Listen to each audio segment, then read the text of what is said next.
W's and L's, the weekly recap show. We give a dub to the things that we like and an L to the things that we don't. Before we start, Perk has decided to make it known that you use a lot of big words in your vernacular. I don't know that word. I know you don't. You don't know any astronomical, prodigious, voluminous, colossal words. I know you don't. And so I just want to let you know that I will be instituting a big word counter on this episode of W's and L's. Don't play with me. It's going on there. Big word counter. I'm not about to say shit. I'm about to cuss a lot. I'm gonna Put have the a kids big away. word. Put the women and the children to bed. I'm gonna have a big word counter. It's gonna have T.I.'s head on top of it. Any words with more than 3 syllables are getting added, like vernacular. I'm about to talk like a whole idiot. Let's start out with dubs. So, Into the Spider-Verse 2 trailer came out this past week. It was pretty dope. I liked what I seen of it. Still kind of side-eyeing my pregnant Issa Rae over there, but we'll leave it alone for now. I like the premise of the story, though, right? So, like, Miles' universe hopping is causing some issues, and there's one Peter Parker who's trying to put the kibosh on it, and that's going to cause some conflict. Budding relationship with Gwen, they keep trying to, force that on us, but children's movie, so a lot of opportunity for them to change love interest. We'll see how that happens. Sure. Anyways, I did enjoy the trailer. I think it's going to be a good movie. Another notch for Sony. Think about this, right? This is the studio that made Morbius and Venom 2 in the same year. But since then, yeah, No Way Home. Probably going to do pretty good with Into the Spider-Verse.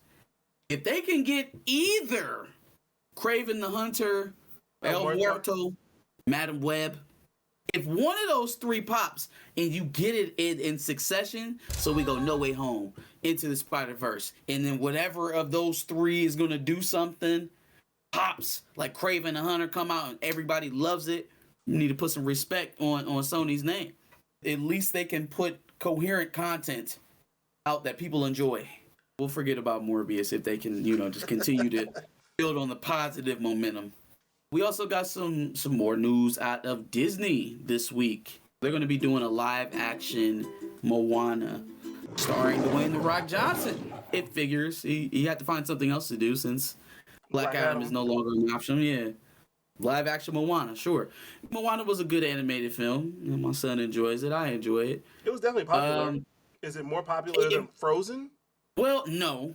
It's not more popular than Frozen. I think they're probably going to have an opportunity to shoot this for a little bit cheaper than what they would have to do with something like Frozen. Okay, fair enough. If you think about it, Moana's going to be on somebody's beach where they're probably going to get a lot of tax write-offs to, shoot there. Something like Frozen is going to be a lot of CGI. Yes. You're probably going to be shooting on location, somebody's mountain resort, ski resort, something like that. So Frozen may be the better long-term option for a live-action return, but I think that they are trying to link something that can continue to help grow Disney Plus as well.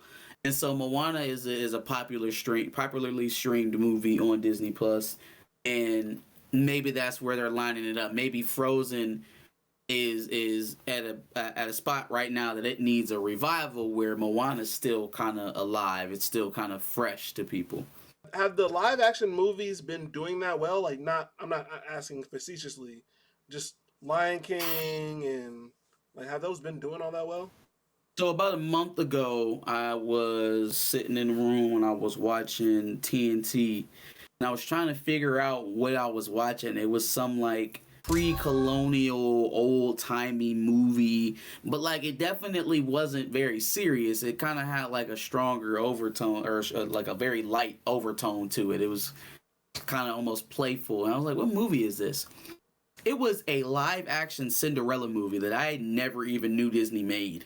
And it wasn't the Brandy Whitney Houston one? No, white girl, yeah. I don't know when this movie came out, maybe 2018, 2019, something like that. Had no clue. Just stumbled upon it on a cable channel one day. So, no, they're not doing all that great. I think maybe Lion King made decent money. I think Aladdin did all right, maybe. But I know Mulan was trash. I feel like I've heard that they're going to make a Lilo and Stitch live action remake too. Ooh. I'm interested in that. I like That is Lilo and Stitch. different. That's something that I think our generation was kind of here for, younger We for. would definitely line up to take our kids to go see live action Lilo and Stitch, and then that's something that I think. Conversely, I think our kids will probably be interested in a character like Stitch. My son acts like Stitch, so he'll love that. That runs into a lot of the same VFX issues, I feel like, but hey, they want to make it. Hey man, it is seeming like, because Avatar: Way of Water looked great. A lot of the stuff we get out of Star Wars looks awesome. The only people that can't get it together is Marvel. Maybe that's why Victoria Alonso is no longer with us, or I shouldn't say that, is no longer with the company. The only people that be struggling to put together some decent animation be Marvel, which is crazy. The superhero studio has the worst special effects. So on to my L's. First one is going out to Kathleen Kennedy. So we talked a lot in the Behind the Cape episode about Star Wars Celebration. One of the things I left out, because we had to move on after talking about Star Wars for half the damn episode, but one of the things that was very funny that came up is like they brought out Kathleen Kennedy for like this panel discussion at one point. It was like maybe two people that came out before her. Decent applause. Oh, all right. Now, mind you, I'm setting you up for something. The Star Wars Celebration crowd is decidedly shilly, okay? It ain't nobody who's critical of anything Star Wars in that room for the most part.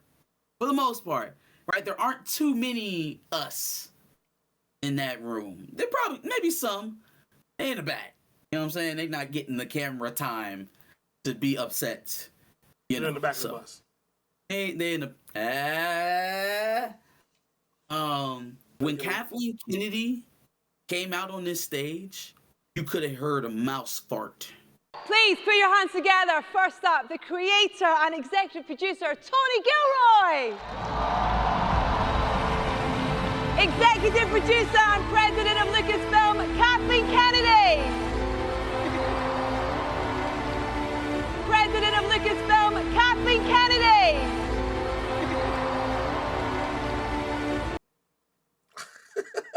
Like, I mean, it went from and Lucasfilm president Kathleen Kennedy. Yikes. And I was like, okay, maybe I'm tripping. So let's run it back. Let's run it back. She walks out after she says her name. After the announcer says her name, she puts her hand up. She immediately realizes that the reception is null. Hand out. Yikes. Hand out. He goes, you lost the Star Wars Forever fans? The Star Wars no matter what fans? Guys, this isn't good. It wasn't Luke Skywalker popping out at the end of Mando Season 2 when they said, oh, Rey's coming back and she's gonna rebuild the Jedi Order. It ain't like the roof came off. There was, love and reception for guys like Favreau and Filoni, and Aiden Christensen was very popular in his segment when he talked about the not Phantom Menace, what was the last one? Revenge of the Sith. For the president of your studio to be receiving the worst reception of the night, it stink over there. That's very telling. It stink. This one actually hurt my heart, man. It was actually a staple of my childhood. So a lot of times, being black in America, I sit back and I think, and I'm like, maybe I should try what they say. Maybe I should do what they say to do. Just don't talk about race. Let's just pretend that it's not there. Everything can't be racist. You cannot work black and white into every situation that you encounter in your life. And so with that said, the staple of my childhood that I'm talking about is going to theme parks. Kings Island is right down the road. We got Wyandotte Lake, now Zumbizi Bay, right? Up in Sandusky, you got Cedar Point, which is the roller coaster capital of the world. But in Cleveland, we had a Six Flags. Loved Six Flags. There was a damn SeaWorld on that Six Flags, because there's a Cleveland, you right there by Lake Erie. Now how they got away with that, I don't know. But anyways, there was a SeaWorld at that Six Flags. I've been there. Six Flags is racist. So Six Flags, they started in Texas in the 1950s. They supported Jim Crow laws. The Six Flags is actually an ode to the 6 nations or provinces that had some sort of ownership of the Texas land. So the French, Mexico, the Lone Star State flag, the Texas, the Lone Star State flag was one of them. And one of them is the Confederate flag, obviously. Right? Of course. One of the 6 flags is the Confederate flag. Oh my And not only gosh. that, they actually held these Confederate flags in some of their parks across the country and didn't stop doing it until 2017.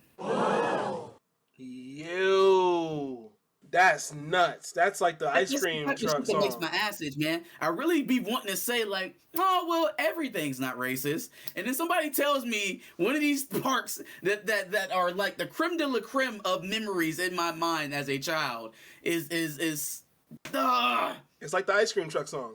Dog, my heart broke. Damn, Six Flags. Do you know who Jess Pearl is? Why does that sound familiar? Pick Me White Girl, redhead. She's on a podcast. She's politicking to black women about how their standards are unreasonable, and that sounds very familiar. I want to cook and clean and be married by 25. That energy.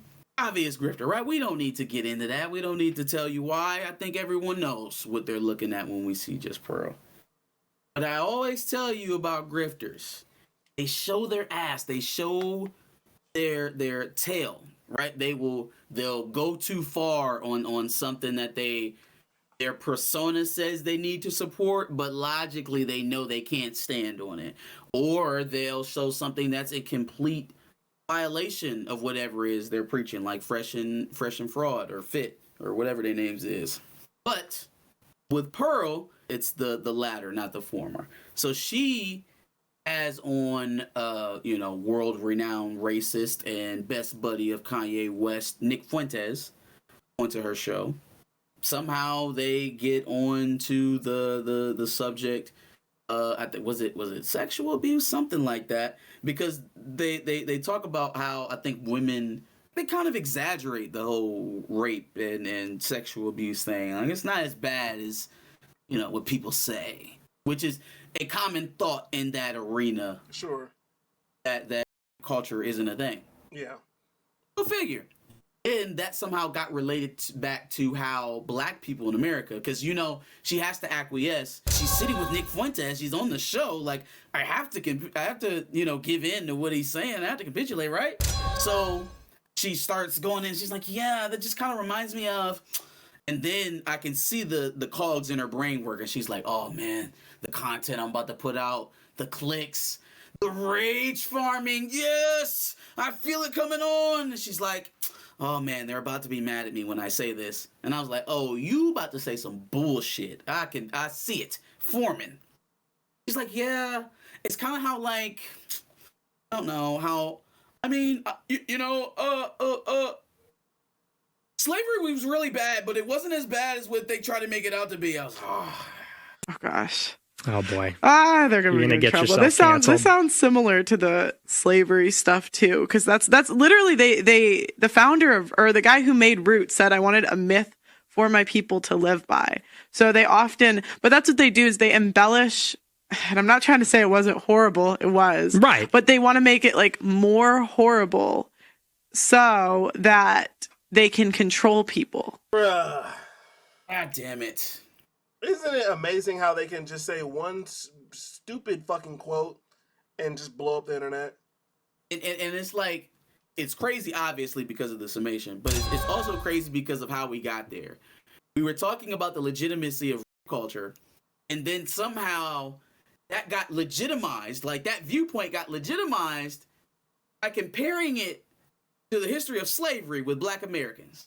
First of all, black women, stop going on this harlot show. Okay? Now, if you need relationship advice, there's plenty of people to give it to you that are not Pearl. Okay? Becky, Pepper Ann. First of all, She's talking down to you. She's talking at you. She's not talking with you. Because you are not human in her eyes. She's preaching standards to you that she doesn't live up to herself. She's young, mid-20s. She's single.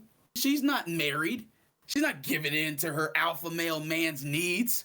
She ain't cooking and cleaning for nobody. Her parents wealthy. She comes from money. She's young. She's well off. And she's single.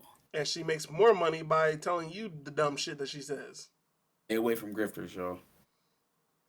All right, last thing. Toss up. This is going to be the last time I do this. Because I'm definitely not arguing with y'all on the internet no more. And if shoddy headlines from shill media, you know who they are, is more convincing than arithmetic, you're lost. I can't save you. It's the last time we're going to do this, folks. Last time. I promise you, it's the last time. Let me pull up this lovely chart that Deadline so clearly laid out for us with all the numbers on it, but just an absolutely awful summation of the facts. Summary of the facts. Let me take summation out of there since I know the ticker's going. Summary of the facts. That's still 3-syllable, huh? Summary. Anyways. You've already said multiple 3-syllable words, but okay. The first thing that I really need to get through to people is that the number that everybody from Screen Rant to the MCU Direct, which is the worst, to Deadline, all these people, that is the number that they run with. That's the number that they write about for these movies week over week. It's the one that they boast about when the movie's done with its theatrical run. It is the most important number for those writers. That is not the number that the studio takes home. So they have it at a $859 million gross for Black Panther Wakanda Forever. Okay? That is what, out of all of the movie theaters in the United States and China and Russia and wherever else this movie was shown, right? They accumulated $859 million. Now, at that point, from international box offices, out of that money that they got, which seems to be $405 million internationally. So out of that, on average, depending on the country and then also the company, the theater that is showing that, 25, maybe 30%, right? And they show you that. I don't know why they label it as revenues on here, because these are the after figures. So I don't know why they did that. But anyways, what they are saying is, on this chart, is that out of that $859 million that they grossed everywhere around the world, they cleared theatrically $425 million. That is how much the movie made in the theater, and that's important because I know if you've already read this article, you'll say, "Oh, well, they made money other ways, the streaming and all that other stuff." Y'all, this is why misinformation is such a big thing. Because if somebody that you trust is dishonest about a topic, then you take their word over common sense. That's why it's a problem. 425 is what they cleared. That's what they brought back. That is the profit that they made. Their total expenses for this movie. How much did it cost to make it, produce it, market it, all of that stuff? $491 million. Now, I'm not one to call people dumb, and I don't want to condescend. For me, it's not really that hard to say 491 is a little higher than 425. If you made in profit, right, after you paid the theaters their share, after you gave your partners their money, you cleared 425. You owe 491. That's how much you are in the hole. Does it sound like you made money? Let's get to this $249 million that they're claiming that Disney made off of this movie in profit, right? The studio net, 259, sorry. Home entertainment, $155 million. Who do you think Disney is selling their home? And when they say home entertainment, they're talking about video on demand and licensing to cable channels. Disney is a company that has a mountain of cable channels. Who exactly do you think they are selling it to for $155 million? Maybe FX, that's tied to Hulu, another streaming service that they own. Maybe Freeform. Even if they were still licensing out to the Turner companies like TNT, TBS, all of those guys. Do you think the lion's share of that 150 is coming from them? We're already in the hole. Who are you going to charge more if they allow you to do it, yourself or the other person? That's just video home entertainment. $155 million. The $170 million bump that they're claiming, they literally wrote themselves a check for that. The licensing fee, the streaming service licensing fee, and credit to both the Direct and Deadline, because they do make that known. They do literally say it in the article. I guess people just don't read things that they don't want to hear. Disney cut themselves a check. They wrote themselves a check for $170 million to stream Black Panther on Disney Plus. So now, if those two, at 155 from home entertainment, where they're basically leasing out to channels that they already own, and the 170 million to a solely owned streaming service sounds like real profit to you all, have it. Take it. No more convincing I can do to you. But there's nothing clearer than what is in this article that tells you that theatrically, this movie did not make money, point, period, blank. And they used fancy licensing loopholes and all that stuff to try to make up for it on the back end.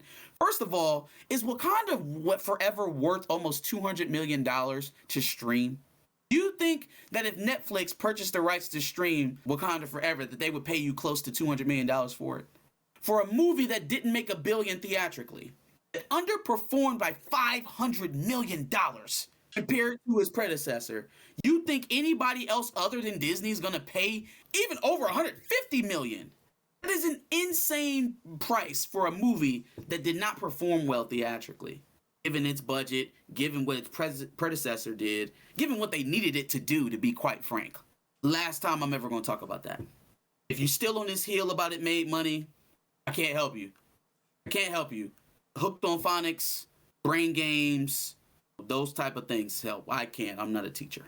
That's it for me. All right. First dub goes to the basketball groupies in LA. Tristan Thompson got signed by the Lakers. Damn. Why? I don't know. What? I don't know. Who did we sign? Fam, we don't have enough room to get Rui Hachimura the minutes that he actually needs. I honestly want Winnie Gabriel to go sit down somewhere so Rui can get his minutes. And Mo Bamba just came back. Where the fuck is this bozo gonna play? I just watched a video reel of this man missing 7 layups in a row in Chicago in warm-ups versus Air. Yeah, that was versus nuts. Air. That was absolutely crazy. Let's make LeBron happy, I guess. I don't even think it's that. I don't legitimately think that LeBron walked into the front office and was like, "Hey, yo, Rob, hey, give Tristan a call, man. I think he can help us out. I think he can help us. Yeah, get him on board. All right, for sure." But that didn't happen. The entertainment value is there, though, because when he cheats on Chloe again with Larsa Pippen. Oh, they're still together? I believe so, yeah. They're still a couple? I'm pretty sure, yeah. No way. She went back to him. I'll check on that. This man has an addiction to getting caught on club cameras cheating on Khloe Kardashian, but she keep on taking him back. You know? I think he's trying to cheat his way out, but she just won't let him leave. Yeah. Yep. Oh well. She'll learn. She gonna learn. My last dub goes to Israel Adesanya for beating Alex Pereira. And that was a funny exchange. The whole thing was just great. Everything after him knocking him out was just great. Him pointing to the kid and falling down. The speech. I'm gonna say something that's very unpopular, but the kid's a punk, right? Okay, I know you're afraid for your dad, but he's not dead. Okay, he's knocked out, and that can be very scary. But something tells me, since you were in the ring 10 years ago when your dad knocked out Adesanya, and you did the same thing to him, that this is something that's normal for you. this level of violence and that your dad being at risk. So don't do that. Don't cuddle up in your mom's arms. Again, I said that was 10 years ago, right? So you approaching manhood. You strong enough to sit up there and take that L with your dad. Don't be crying trying to get sympathy tears. Your daddy lost. Adesanya got that get back. This may also be unpopular, but him crying made that whole thing even funnier. Made that entire thing funnier. Hey, you better believe if I'm Adesanya, I'm having a picture of that kid in his mom's arms crying on my wall. Nothing sweeter. And the man knocked you out in your earlier on in your career too.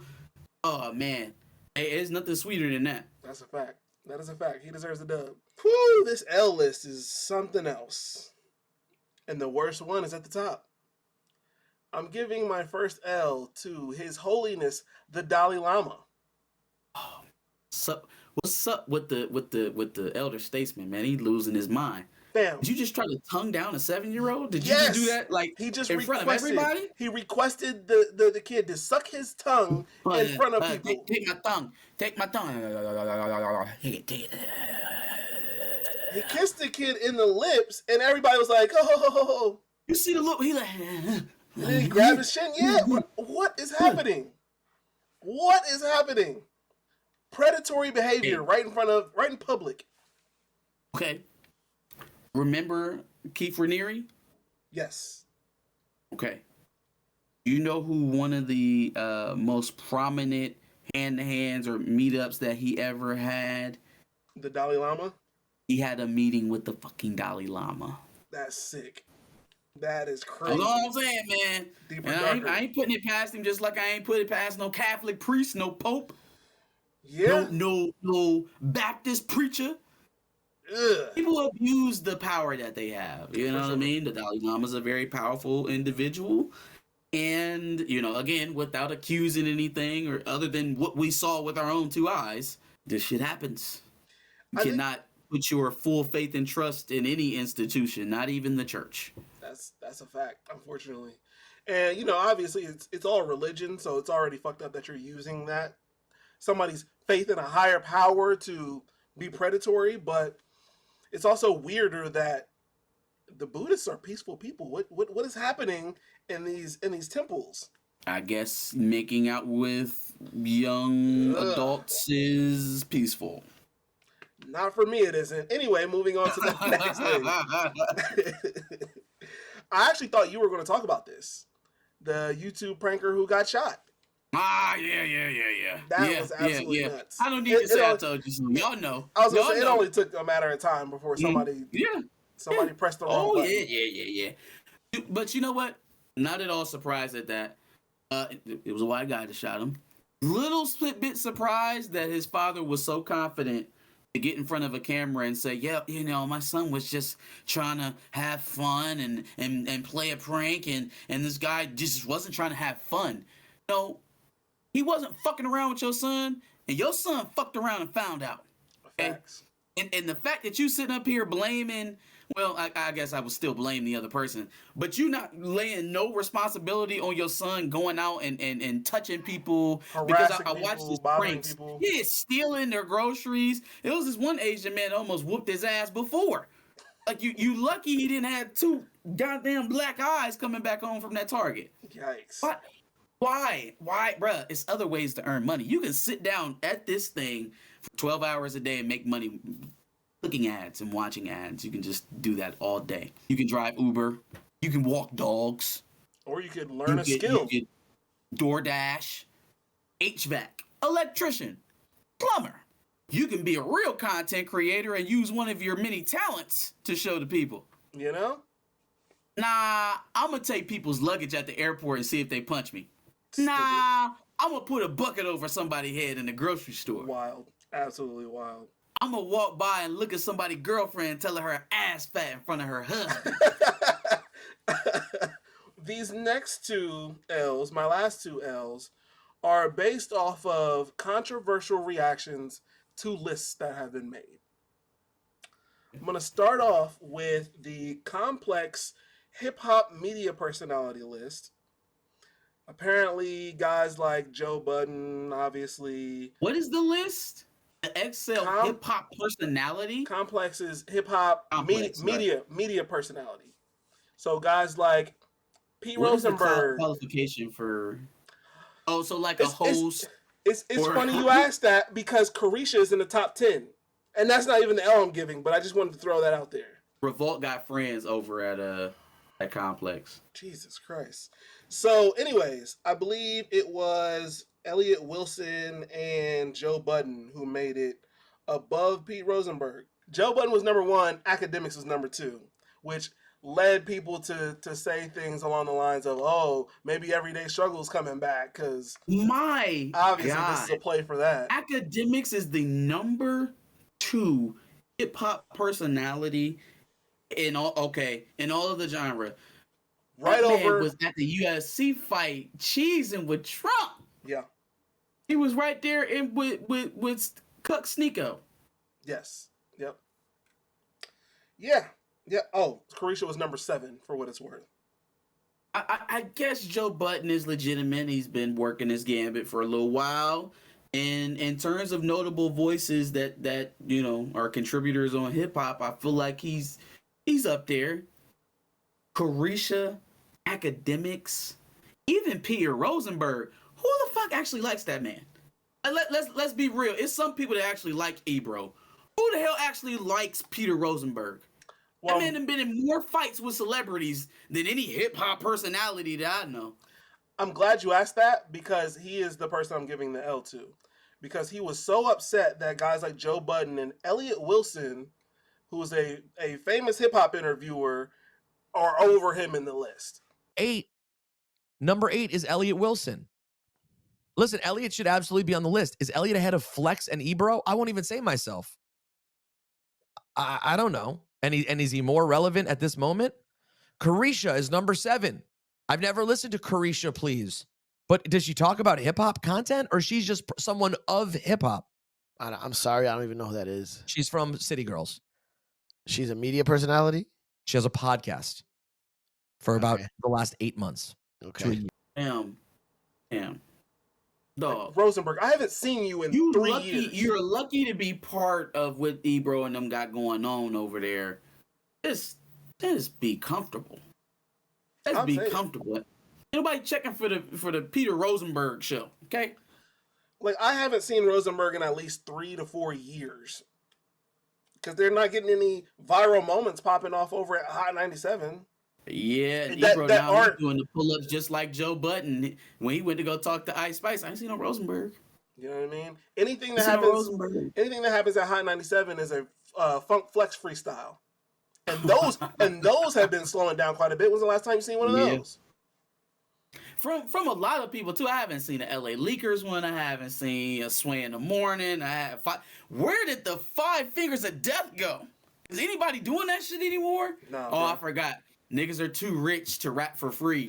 So, and we're not going to actually work on our craft either. Nope. We're still going to mumble and talk about lean and weed 90% of the song, but I'm too rich to rap for free. So, on to the other list. The Billboard Hot 50 list, I guess, is what they're still referring to. And Hot 50 what? Oh, Hot 50 rappers. Currently or dead or alive? I think it was currently. The Rap Caviar podcast, including Jinx, who is also a Complex alum, were discussing the fact that Pusha T had made, I believe, the Billboard list, the Billboard Top 50 list. Mm-hmm. And Jim Jones came out of his mouth and said, who the fuck wants to dress like Pusha T? And then another guy was like, Pusha T has no classic songs. I was like, these are the dumbest arguments you could ever make for the hottest 50 rappers. Pusha T's the only artist on this Billboard list I feel like shouldn't be on here. Shouldn't? Yeah. You don't think Pusha T should be on the greatest 50 rappers of all time list? Wow. What has he done? What has he done that puts him in the greatest rappers of all time besides talk about that he probably didn't get? Wow. All biased aside. He's nice. Yeah. He's nice as he can rap his ass. He can rap his ass off. What has he done? Nobody has dressed like him. Nobody wants to be like Pusha T. He's been a member of the Clips. He's been a part of Kanye's entourage. He has no solo classic songs himself. He's been a part of classic. Yeah, been a First part of all, of it. Lord been a willing. Part of it. Been a part of it. Then put Malice on there too. What are we talking about? Exactly. Oh my God! This Now is Pusha T don't hold no weight out here. He not pushing bro. no out here. Do you know who Jim Jones is? He's Dion from Snowfall. Yo. What, you want to go to college and be smart and shit? You don't want to sit here and sell drugs all day? Oh, What's wrong with you? Yes. He's the kid that got mad at you because you wouldn't skip class and go smoke weed out behind the bleachers. Yes. That's who Jim Jones is. Yep. He don't give a damn about skill. He don't give a damn about resume. He don't give a damn about anything that has something to do with substance. Yeah. That man said his Robin jeans was 5 years too late. His chains are weak, and you know what I'm saying? Don't nobody play him on the radio or in the club. So, I mean, why is he top 50? So if we're talking about the classic song thing, is Snitch not a classic song? Is Grinding not a classic song? Does that not count? I'm sorry. They said solo classic song, which who's ever Jim who's ever made an argument for a classic song in the first place? No. That's wild though. Yes. For Dipset, you are the one talking about it don't count if it's not solo? No, Jim Jones got We Fly High. That's it. That's it. That's literally it. The only single Jim Jones. No, I used to get in Ohio. It wasn't no single That track. was Cameron. That was Cameron shit. Yo, bruh, that's insane. For a nigga who got one hit. Yes. We fly, no lie, you know this. Ballin'. That's it. This your claim to fame right here. This fucking post. This shit. Yikes. Here's a conundrum. I'm about to throw it at you. You ready?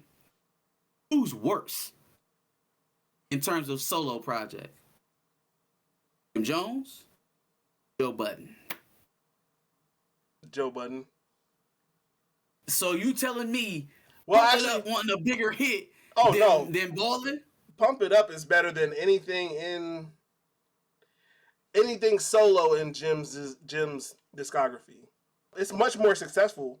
It's much more successful than anything in his solo discography. Mm-hmm. So now, can niggas who are losing to Joe Budden talk about Pusha T? Nah. Okay, moving on. Anyway, that was my dubs and L's. You got any other dubs, L's thoughts on the week? I do not, man, but give us your dubs and L's. Tell us what you thought about ours in the comment prompt below. Make sure you also like, share, and subscribe. Come back every Wednesday for another Dubs and L episode. And make sure you subscribe because we'll be doing our W's and L's every Wednesday at 10 o'clock. And make sure you check out our previous W's and L's where we discussed NBA smokers, NBA players who smoke. NBA players can now smoke. That was terrible, but hey, I'm going to leave all that in. Was that legitimate or was it like an April Fool's thing? We never verified it. No, that was legitimate. They can smoke now. Damn, that's crazy. I would have went for, over 50% of the revenue split, but they can own NBA teams and WNBA teams while they're playing, I guess. It's not a thing. That cannot be a thing. You can't own an NBA team and play in the NBA. That cannot do that. It's a thing. Now, own a WNBA team, maybe. Both. But you cannot give someone a financial incentive to throw a game that clearly and sit up here. That doesn't make any sense. That doesn't make any sense. That's a thing. It's not a thing. And we discussed it. The part. That part was April Fool's. And we discussed it last week. So make sure you check out our reaction to that and subscribe.